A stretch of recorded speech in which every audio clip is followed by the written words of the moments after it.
दोस्तों रात के 11 बज रहे थे। एक हॉस्पिटल में सिर्फ दो लोग थे, एक नर्स और उसका डॉक्टर।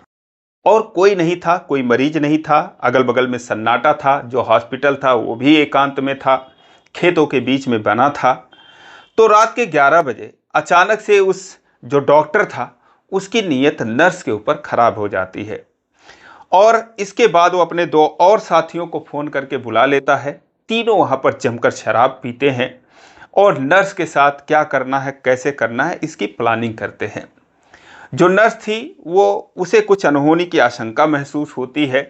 वो डॉक्टर से बार बार रिक्वेस्ट करती है कि सर रात के 11 बज गए, मुझे भी आराम करना है, मुझे जाने दीजिए। लेकिन वो उसको जाने नहीं देता है। और अंत में जब ये तीनों नशे में धुत हो जाते हैं तो फिर वो नर्स के ऊपर टूट पड़ते हैं। लेकिन नर्स जो कि जानती थी कि इन तीनों का मुकाबला वो नहीं कर सकती है, अगर वो संघर्ष करेगी तो ना सिर्फ इसकी इज्जत तो जाएगी ही जाएगी, इसकी जान भी जा सकती है। क्योंकि उन लोगों के पास हथियार थे, तीनों के इरादे खतरनाक थे। उसकी एक भी बात वो समझने के लिए तैयार नहीं थे। हॉस्पिटल का जो सीसीटीवी कैमरा था वो भी बंद हो चुका था। तो फिर जो नर्स थी वो जो भी कुछ वो करना चाह रहे थे वो उनको करने देती है। और जैसे ही उसको मौका मिलता है, दोस्तों उसने कुछ और सोच रखा था, वो काम वो कर देती है। तो एक हैरान करने वाली कहानी है। आइए जानते हैं पूरी कहानी इस वीडियो में। लेकिन वीडियो में आगे बढ़ने से पहले बस वही रिक्वेस्ट, वीडियो को लाइक कर दीजिए, चैनल को भी सब्सक्राइब कर लीजिए ताकि मेरा हौसला बढ़ता रहे। दोस्तों ये कहानी है बिहार के समस्तीपुर की। बात है 12 सितंबर 2024 के रात की। जब ये घटना हुई थी तो बहुत हो हल्ला मचा था। मीडिया में तरह तरह की बातें आई थी। कोई नर्स को ही दोषी ठहरा रहा था और ज़्यादातर लोग डॉक्टर को और उसके साथी को दोषी ठहरा रहे थे। लेकिन असल में क्या हुआ था सिलसिलेवार तरीके से किसी ने कभी कुछ बताया नहीं, क्योंकि उस समय ये सारी बातें सामने आई नहीं थी। आज मैं आपको बताता हूं कि असल में उस रात हुआ क्या था। तो बात है 12 सितंबर की रात की। जो मेडिकल सेंटर था उसका नाम होता है आरबीएस हेल्थ केयर सेंटर। खेतों में बना था, एकांत में था। उसका जो संचालक था डॉक्टर संजय कुमार उर्फ संजू नाम का व्यक्ति होता है। झोला छाप डॉक्टर था, कभी नेतागिरी करता था, कभी धार्मिक बातें करता था और छोटा मोटा ऑपरेशन भी करता था, डॉक्टर भी था वो। तो इस तरीके से वो उस हॉस्पिटल को अभी बनाने की कोशिश कर रहा था, बड़ा करने की कोशिश कर रहा था। और वहीं पर एक नर्स जो है पिछले 15 महीनों से काम कर रही थी। उस नर्स का नाम रूपाली होता है। दोस्तों यहाँ पर नर्स का नाम बदल दिया गया है, उसका नाम रूपाली मान लेते हैं, काल्पनिक नाम है। तो जो रूपाली थी 15 महीनों से काम कर रही थी। जब 12 सितंबर की रात आती है तो उस रात को 11 बज जाते हैं। हॉस्पिटल में कोई नहीं था, कोई मरीज नहीं था। और डॉक्टर जो संजय था वो रूपाली को बड़े गौर से देख रहा था। रूपाली कहती है कि सर 11 बज गए हैं और बंद कर दीजिए दरवाज़ा, क्लिनिक ऑफ कर दीजिए और मैं जा रही हूँ आराम करने। वो कहता है कि बैठो, जल्दी क्या है। तभी अपने वो दो और साथियों को बुला लेता है। पहले से ही प्लानिंग के तहत सब कुछ था। अब धीरे धीरे आप देखते जाइए कि कैसे एक लड़की दरिंदों के चंगुल में फंसती चली जाती है। वो दो और साथियों को बुला लेता है। एक का नाम होता है सुनील कुमार जो कि वैशाली जिले का रहने वाला होता है। एक का नाम होता है अवधेश कुमार जो कि समस्तीपुर जिले का ही रहने वाला था। वो दोनों आते हैं, आकर क्लिनिक में बैठ जाते हैं। और बगल में जो है वो रूपाली भी बैठी थी। वो उसको बड़े गौर से देखते हैं, ऊपर नीचे आगे पीछे निहारने लगते हैं। वो भी उनको तिरछी नज़रों से देखती है। तो समझ उसे बड़ा अटपटा महसूस होता है, अपने आप को असुरक्षित महसूस करती है, घबराती है उन दोनों से, क्योंकि वो देख ही ऐसे रहे थे कि जैसे उसको कच्चा चबा जाएंगे। फिर वो डॉक्टर संजय से कहती है कि सर अब मैं जा रही हूँ आराम करने। अब आपके जो ये आए हैं इनके साथ आप जो भी करना है, बातें करना है करिए, मैं तो जा रही हूँ। लेकिन वो कहता है कि अरे ये मेहमान हैं, इतनी दूर से आए हैं, इनको छोड़कर कैसे जा रही हो, अभी कुछ देर में चले जाएंगे तो तुम भी चली जाना। वो कहती है लेकिन ये दोनों हैं कौन, इस तरीके से मुझे देख रहे हैं, घूर रहे हैं और मुझे तो डर लग रहा है, इनकी नीयत ठीक नहीं लग रही है। तो दोस्तों डॉक्टर संजय जो था वो मुस्कुराता है, कहता है क्या करे, तुम हो ही ऐसी चीज़। और इसीलिए तुम्हें ये देख रहे हैं, तुम इनको पसंद आ रही होगी। और इतना कहकर वो जो है उसके शरीर पर हाथ फेरता है।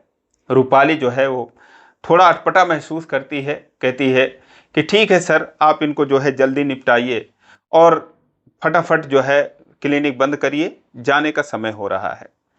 वो कहता है ठीक है, लेकिन ये लोग मेरे लिए कुछ इतनी दूर से आए हैं, कुछ खाने पीने के लिए लाए हैं, कुछ खा पी लेते हैं बैठकर अपने कैबिन में, और तुम जो है यहीं पर बैठकर हमारा इंतज़ार करो।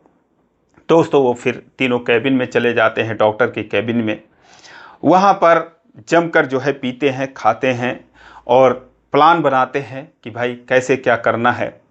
जो सुनील था वो डॉक्टर संजय से कहता है, उसका नाम संजू भी होता है, तो उससे कहता है कि अरे यार, क्या ये बात हमारी मान जाएगी? डॉक्टर संजय कहता है यार, मानेगी नहीं तो कहाँ जाएगी, नहीं मानेगी तो ज़बरदस्ती करेंगे, कोई यहाँ पर बचाने वाला है भी नहीं। अब इधर जो रूपाली थी वो भी उसके मन में तरह तरह के ख्याल आ रहे थे कि ये तीनों पता नहीं क्या करने वाले हैं और आज इस तरीके से खा पी रहे हैं। अब वो न जा पा रही थी, न वहाँ पर रुक पा रही थी, क्योंकि संजय के इजाज़त के बगैर वो जा भी नहीं सकती थी।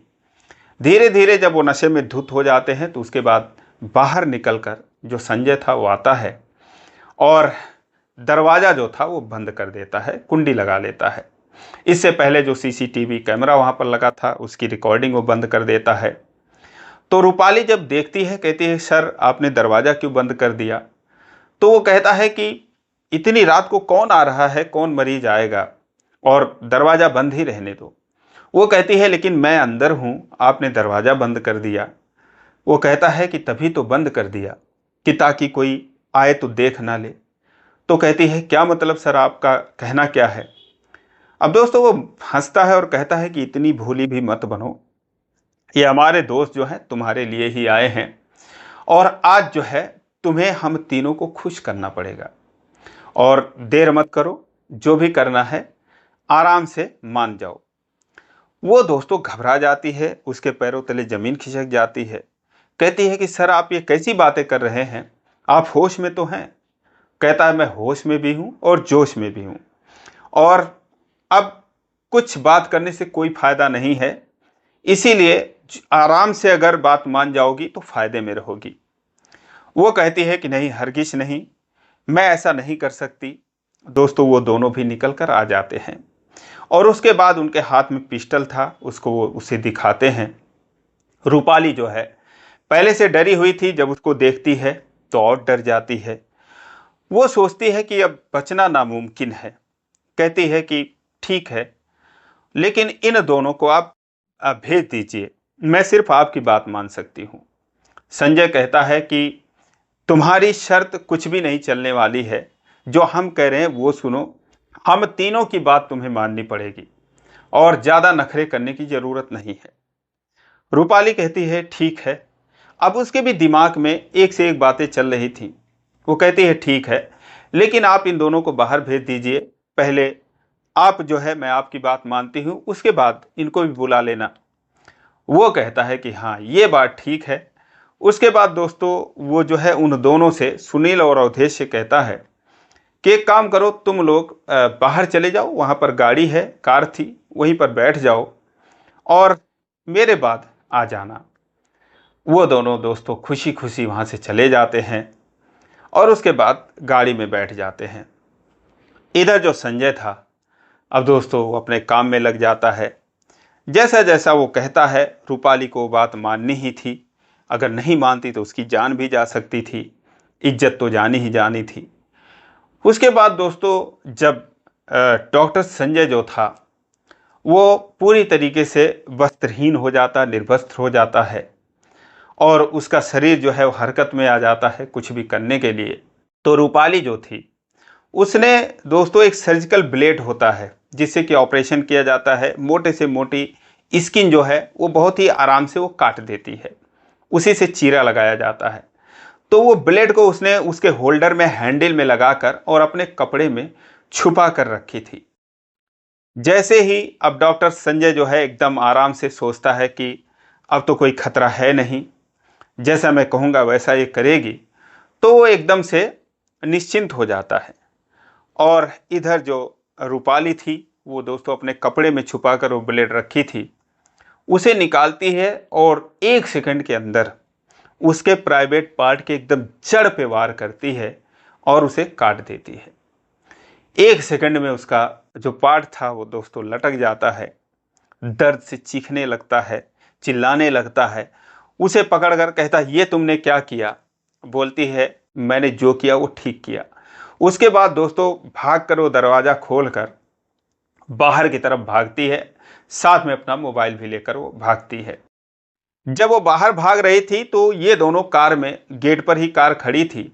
देखते हैं कि अरे ये क्या हुआ, ये भाग क्यों रही और अंदर से उस संजय के चीखने की आवाज़ आ रही थी। अब दोस्तों रूपाली भाग गई, ये दोनों कार से फौरन निकलकर अंदर आते हैं तो डॉक्टर संजय फर्श पर पड़ा चीख रहा था, बिलबिला रहा था, अपने कपड़े को अपने वो पार्ट पर रख रखा था और उससे खून के फवारे छूट रहे थे, कपड़े भीग चुके थे। एक ही मिनट के अंदर ये सारी घटना हो जाती है। वो कहते हैं कि क्या हुआ डॉक्टर साहब? उसके बाद वो दिखाता है, कहता है अरे पकड़ो उसको। और फिर ये दोनों उसको वहीं पर छोड़कर उसके पीछे भागते हैं, रूपाली के पीछे। तब तक रूपाली 100 मीटर लगभग रात के अंधेरे में दूर निकल चुकी थी। फिलहाल कदमों की आवाज़ जो आ रही थी उसी के बेस पर वो उसका पीछा करते हैं। ज़्यादा दूर तक वो भाग नहीं सकती थी, महिला थी। ये दोनों जो है उसके पीछे दौड़ते हैं, लेकिन कुछ ही देर में खेत आ जाते हैं। खेत के दोनों तरफ मक्का लगा हुआ था। मक्का इतना बड़ा था कि कोई भी उसमें छुप सकता था। रूपाली जो है एक खेत में छुप जाती है और उसके बाद ये दोनों उसी खेत के इर्द गिर्द उसको ढूंढने लगते हैं। वहीं से वो 112 पर कॉल करती है, धीरे से पुलिस को बताती है कि सर मेरे साथ ऐसी ऐसी घटना हुई है, लोग मेरा पीछा कर रहे हैं, मेरी जान को खतरा है और आप जो है मुझे बचाइए। थोड़ी देर में पुलिस की गाड़ी वहां पर आ जाती है। जब पुलिस की गाड़ी आती है तब तक सुनील और अवधेश उसको वहीं पर ढूंढ ही रहे थे। जब वो गाड़ी का सायरन सुनते हैं तो वहां से वो भाग लेते हैं, हॉस्पिटल भी नहीं आते हैं, उनका मोबाइल वहीं पर छूट जाता है, वो दोनों निकल लेते हैं। जब पुलिस आती है तो गाड़ी देखकर रूपाली जो है वो खेत से बाहर निकलती है, पुलिस के पास आती है। महिला पुलिस थी, उसको वो लोग सुरक्षित घेरे में लेती हैं। उसके बाद वो सारी बात बताती है तो ये हॉस्पिटल में आते हैं, जहाँ पर फर्श पर पड़ा संजय जो है वो तड़प रहा था। उसको फिलहाल वो जो है वो कपड़े डालते हैं, हिरासत में लेते हैं और उसके बाद उसे हॉस्पिटल में एडमिट करते हैं। अगला दिन जब होता है, सुबह होती है, तो फिर उसके निशानदेही पर जो सुनील कुमार था और अवधेश कुमार था, इन दोनों को भी गिरफ्तार किया जाता है। उसके बाद पूछताछ होती है तो डॉक्टर संजय कह रहा था कि ये राजनीतिक साजिश है, क्योंकि मैं राजनीति से भी जुड़ा हूँ, मैं धार्मिक व्यक्ति हूँ, मैंने कभी ऐसा किसी के साथ कोई कृत्य नहीं किया। जो नर्स है वो झूठ बोल रही है, उसने ही इन दोनों को बुलाया था। मैं गहरी नींद में सो रहा था और उसने बोली कि सर की तबीयत खराब है, आप दोनों आ जाओ। उन दोनों को मैं जानता नहीं था और इन तीनों ने मेरे साथ मिलकर ये काम किया है। लेकिन दोस्तों डॉक्टर संजय झूठ बोल रहा था, क्योंकि आसपास के लोगों से जब पता किया गया तो उन लोगों ने भी बोला कि उसका आचरण ठीक नहीं था, बहुत सी महिलाओं और बच्चियों के साथ दुराचार करने की कोशिश किया था। अगर किसी का कोई मरीज मिल जाता था तो उसको फंसा लेता था, ये डॉक्टर भी नहीं था, झोला छाप आदमी था। तो इस तरीके से उसके बारे में सारी बातें पता चलती हैं और उसे जेल भेज दिया जाता है। और इधर जो नर्स थी, जो रूपाली थी, उसके सूझबूझ की, उसकी हिम्मत की लोग दाद देते हैं, उसकी तारीफ करते हैं। दोस्तों अगर वो संघर्ष करती तो उसे पता था कि ये लोग उसकी जान भी ले लेते, इसीलिए उसने जो है बहुत सूझबूझ के साथ काम किया और न सिर्फ उस अपराधी को वहीं के वहीं सजा दी, बल्कि अपनी इज्जत भी बचाई और जान भी बचाई और लड़कियों के लिए उसने मिसाल कायम करी। तो दोस्तों ये रही कहानी। आपकी इस पर क्या राय है कमेंट में ज़रूर बताएं। आज के लिए बस इतना ही, फिर मिलेंगे अगले वीडियो में, तब तक के लिए जय हिंद।